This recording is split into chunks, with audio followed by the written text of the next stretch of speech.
Hello friends, मैं विकास आनंद आप सभी का स्वागत करता हूं आपके अपने स्टडी चैनल लक्ष्य एकेडमी पर। पावर डोज का ये हमारा चौथा डोज है जो आप लोगों को मिलने वाला है। तो डोज मिस नहीं करना है। एक दिन भी डोज मिस करोगे तो पता है ना, तबीयत खराब हो जाती है। तो कोई भी डोज बिल्कुल भी मिस ना करें। एंड ये आपके फ्यूचर का सवाल है, आपके नेट जेआरएफ, आपके लेक्चरर बनने का सपने का सवाल है। तो इसको मिस करेंगे तो हो सकता है कि आपके सपने में थोड़ी दिक्कत आ जाए। तो डेफिनेटली मिस नहीं करना है। पूरी की पूरी पावर डोज को अपने साथ लेकर के चलना है। मॉर्निंग सुबह 7 बजे एकदम सुबह सुबह एकदम अच्छे से होता है, बोलते हैं ना खाली पेट में दवा लेना जरूरी है। तो समझ लो सुबह सुबह 7 बजे ना, मैं इसलिए खाली पेट में आप लोगों को दवा दे रहा हूँ। खाली दिमाग, प्रॉपर आइडिया, प्रॉपर नॉलेज, एकदम फुल डिटेल के साथ में नॉलेज इसलिए देता हूँ ताकि चीज़ें आप लोगों को अच्छे से याद रहे। एंड अगेन, जिन्होंने अभी तक हमारी टेलीग्राम ग्रुप एंड लक्ष्य अकेडमी ज्वाइन नहीं किया है, डेफिनेटली ज्वाइन करेंगे।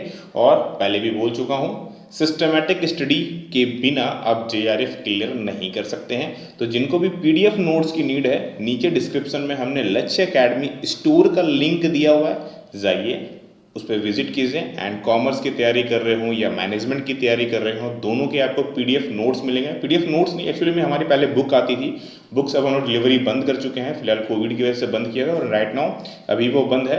एंड अभी केवल और केवल उसका पीडीएफ मिलेगा। ये बुक की ही पीडीएफ है आपकी, तो आप इसको खुद से प्रिंट आउट कर सकते हैं। एंड पेपर वन की भी आपको नीड है, देन वो भी अवेलेबल है, डेफिनेटली आप उसको बाई करें। चलिए शुरू करते हैं क्लास को। ऑलरेडी 15 क्वेश्चन हमने कवर कर लिया है।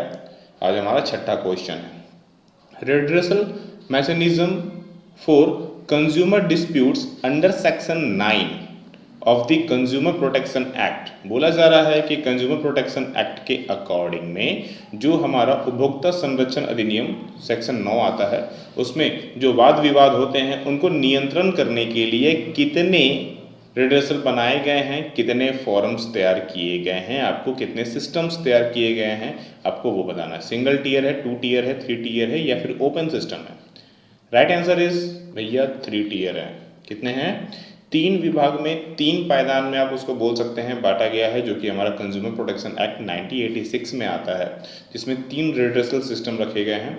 जो हमारा डिस्ट्रिक्ट फॉरम में आता है, स्टेट कमीशन में आता है एंड नेशनल पैमाने पर आता है नेशनल कमीशन। तो ये 3 होते हैं, तीनों के तीनों आपको याद रखने हैं, मिस बिल्कुल भी नहीं करना है।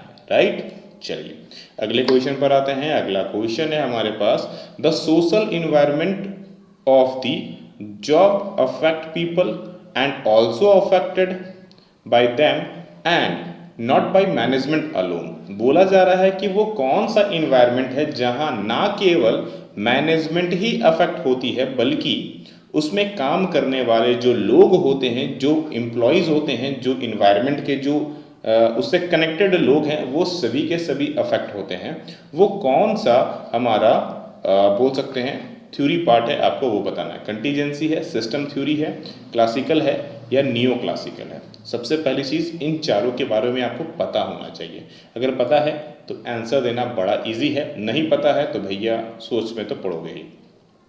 तो बेसिक जानकारियां मैं देते चलूँगा, बट राइट आंसर तो फिलहाल न्यू क्लासिकल थ्योरी है।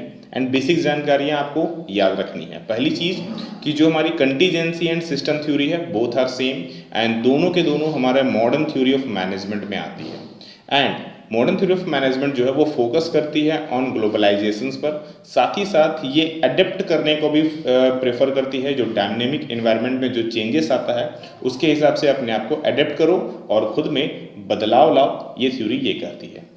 क्लासिकल थ्योरी की बात करूं, जी हाँ, मैं क्लासिकल थ्योरी की बात करूं तो ये सबसे ओल्डेस्ट थ्योरी में से एक है, जो कि हमारा एडमिनिस्ट्रेटिव, जो हमारा ब्यूरोक्रेटिक, इनकी टर्म्स को देखती है। यानी कि अल्टीमेटली बोला जाए तो ये मैनेजमेंट टर्म को फोकस करती है। तो मैनेजमेंट सबसे ज़्यादा इफेक्ट करेगा। नियो क्लासिकल थ्योरी, जिसकी अभी हम लोगों ने आंसर्स दिया, ये क्या करती है? ये ह्यूमन अप्रोचेस के रिगार्डिंग में वर्क करती है।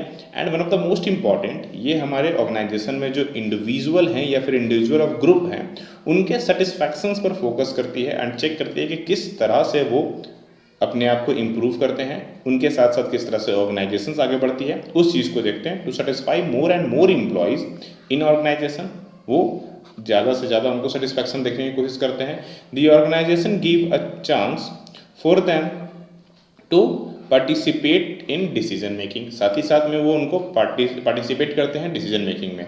अब एम्प्लॉय की सेटिस्फैक्शन, उनको पार्टिसिपेट किया गया है डिसीजन मेकिंग में, तो कहीं ना कहीं ये मैनेजमेंट के साथ साथ हमारी एम्प्लॉय को भी इफेक्ट करती है अगर कोई सोशलिस्टिक इश्यूज क्रिएट होते हैं या फिर कोई भी डायनामिक प्रॉब्लम्स आते हैं तो, राइट। तो आपको चारों के चारों क्लियर हुए होंगे मेरे ख्याल से। चलिए अगले पॉइंट पर आते हैं। When a company distribute it's product through a channel, company जो है वो अपने प्रोडक्ट को डिस्ट्रीब्यूट कर रही है थ्रू चैनल स्ट्रक्चर के द्वारा, चैनल स्ट्रक्चर के द्वारा डिस्ट्रीब्यूट कर रही है, दैट्स इंक्लूड वन और मोर रीसेलर, जहाँ पर एक और उससे ज़्यादा रीसेलर अवेलेबल हैं, तो इसे क्या बोला जाएगा? मतलब ये बोल सकते हैं मैन्युफैक्चरर हो गया, एंड यहाँ से अलग अलग सेलर हो गए, एक सेलर ये हो गया, दो सेलर हो गया, और मान के चलते हैं ये कस्टमर हो गया। जरूरी नहीं है कि यहाँ पर दो हो, यहाँ पर हो सकता है कि एक ही सेलर हो सकता है, ये भी पॉसिबल है। तो लाइक कुछ इस तरह की जो आप चीज़ें देख रहे हैं, ये किस पार्ट को दिखाता है? डायरेक्ट, इनडायरेक्ट, इंटीग्रेटेड या नीश, किसको दिखलाएगा? अब फटाफट बताइए राइट आंसर क्या होगा। देख के तो पता चल ही रहा है कि सर ये इनडायरेक्ट सेल है, तो डायरेक्ट और बाकी चीज़ें हैं क्या, एक बार वो भी डिटेल में देखते हैं हम लोग, ठीक है। चीज़ों को अच्छे से समझना मोस्ट इंपॉर्टेंट है, सिर्फ मैं पहले बोल चुका हूँ, ये डोज छूटनी नहीं चाहिए। डायरेक्ट मार्केटिंग किस में इन्वॉल्व है? जहां मैन्युफैक्चरर और एंड कस्टमर डायरेक्टली सेल करते हैं, मैन्युफैक्चरर से डायरेक्टली कस्टमर तक, बीच में कोई नहीं आए। इनडायरेक्ट मार्केटिंग जहां पर जो सेलिंग है through a channel, through a mediator like wholesaler, इनके थ्रू होता है, ठीक है ना। इंटीग्रेटेड, भैया इंटीग्रेटेड एक मल्टी नेशनल मार्केटिंग होती है, जहां पर हम बोल सकते हैं कि बहुत सारे डायमेंशंस को मिला करके बनाया गया है, जिसमें सेल्स प्रमोशन होते हैं, पब्लिक रिलेशन होता है, डायरेक्ट मार्केटिंग होता है, स्पेशल सर्विस प्रोवाइड्स किए जाते हैं, इनडायरेक्ट मार्केटिंग होता है। आपको जो जो चीज़ें दिमाग में आ रही है ना, वो सब चीज़ें इसके अंदर में घुस जाती है। यूनिक एक्सपीरियंस आपको देखने को मिलता है, तो वो सब चीज़ें आ जाती है इंटीग्रेटेड में। मल्टी लेवल ऑफ मार्केटिंग का बात किया जाए तो बेसिकली ये सेल्स किया जाता है थ्रू अ डिस्ट्रीब्यूटर्स, जिनको कि हायर किया जाता है ऑन कमीशन बेसिस पर, कमीशन बेसिस पर इनको हायर किया गया है एंड इनके थ्रू सेल्स किया जा रहा है। ये मल्टी लेवल ऑफ मार्केटिंग कहलाते हैं, राइट। तो चारों को अच्छे से याद रखेंगे। देखो एक इंपॉर्टेंट चीज बताता हूँ, ये जितने भी चीज़ें हम लोग आपको डिस्कस कर रहे हैं, ये जो पावर डोज में मैं आपको देने वाला हूँ, जितने भी क्वेश्चंस मैं आपको दे रहा हूँ, ठीक है, 5-5 ही क्वेश्चंस दूंगा मैं आपको, लेकिन मैं पहले ही बोल चुका हूँ ये पांचों क्वेश्चंस आपके लिए मोस्ट इंपॉर्टेंट होते जाएंगे। एंड सबसे इंपॉर्टेंट चीज़ ये आपके लिए इतनी इंपॉर्टेंट होगा कि आपके एग्जाम के पॉइंट ऑफ व्यू से काफ़ी हेल्प आपको मिलेगा, और आप इसको अच्छे से प्रैक्टिस करते हैं, अच्छे से पढ़ते हैं, तो आपके एग्जाम के पॉइंट ऑफ व्यू से काफ़ी हेल्प मिलने वाला है। तो इसको जितने ज़्यादा पॉसिबल हो सके शेयर कीजिए। अभी तक सब्सक्राइब नहीं है देन आप हमारे लक्ष्य अकेडमी परिवार के साथ जुड़िए और अपनी नॉलेज और इम्प्रूव कीजिए। चलिए आगे देखते हैं, इनमें से कौन सा स्टेटमेंट करेक्ट है आपको वो बताना है। देखो बात हो रही है सेबी के रिगार्डिंग में, तो सेबी क्या करती है? बाकी स्टेटमेंट तो गलत है, आपको पता चल ही जाएगा, एक स्टेटमेंट सही है हमारा। तो सेबी क्या काम करती है? सेबी का बेसिकली ऑब्जेक्टिव होता है जो हमारे इन्वेस्टर्स होते हैं उनको प्रोटेक्ट करना, कि उनको प्रॉब्लम ना आए, उनको इश्यूज ना आए, किसी तरह से कोई चीट ना कर ले उनको। तो सेबी का one of the most important objective यही है कि जो हमारे इन्वेस्टर्स हैं उनको प्रोटेक्ट किया जाए, ठीक है। चलिए क्लियर है। Last but not the least, all idea are opportunity. बोला जा रहा है क्या सारे आइडिया एक अपॉर्चुनिटी होते हैं? पहला ये स्टेटमेंट पढ़ते साथ ही गलत कर दो, क्योंकि ये पॉसिबिलिटीज नहीं है। आपके दिमाग में जो आइडिया आ रहा है क्या वो एक अपॉर्चुनिटी बनेगी? नहीं भाई, आपके पास जो आइडिया आ रहा हो सकता है वो ऑलरेडी मार्केट में एग्जिस्ट हो, बिजनेस ऑलरेडी दिमाग में एग्जिस्ट आ रहा है, वो मार्केट में हो, या फिर कुछ ऐसी चीजें आ रही हैं जो पॉसिबल ही नहीं है फिलहाल, तो देखने में लग रहा है। तो बहुत सारी चीज़ें ऐसी होती हैं जो आपके दिमाग में आइडिया है लेकिन वो अपॉर्चुनिटी बनेगी इसकी कोई गारंटी नहीं है। तो पहला स्टेटमेंट तो गलती हो गया है, तो बोथ स्टेटमेंट आप करेक्ट, तो ये वाला काट दो, ठीक है, ये वाला खड़े खड़े काट दो। आगे देखते हैं, an opportunity is an idea, यहां तक तो सही लग रहा है, दैट हैज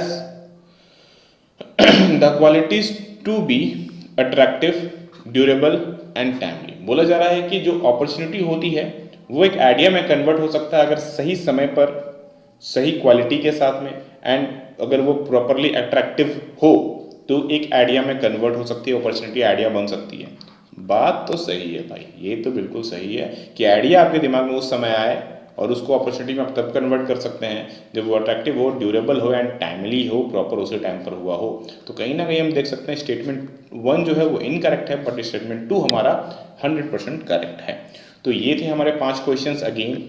तो आप लोगों ने प्रॉपरली इसे अटेम्प्ट किया होगा एंड राइट नाउ इसे शेयर जरूर करें जितनी ज़्यादा पॉसिबल हो। आप चाहे व्हाट्सअप ग्रुप में हो, चाहे टेलीग्राम ग्रुप में हो, चाहे फेसबुक ग्रुप हो, या फिर आपका इंस्टाग्राम हो, जहाँ पर भी इसे शेयर कीजिए, क्योंकि हमारे कॉलेजेस में, हमारे स्कूल्स में प्रॉपरली एजुकेशंस मिलना बहुत ज़रूरी है। और ये तभी हो सकता है जब आप लोग सही से स्टडी करके वहाँ पर पहुँचेंगे।